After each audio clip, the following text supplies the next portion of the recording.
Hi, today we are going to talk about Benjamin Franklin, one of the founding fathers of the United States.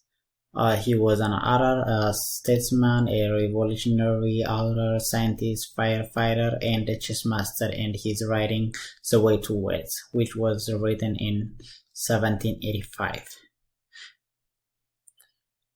In his story, The Way to Wealth, Benjamin Franklin articulated a viewpoint that was advanced of its time. He is also well known for his ability to practice economy and the need of making rainy day plans.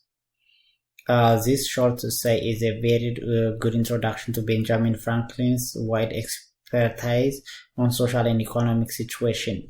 His chapter could be a good addition to our curriculum because it will teach students how America's society progressed from the early migrant to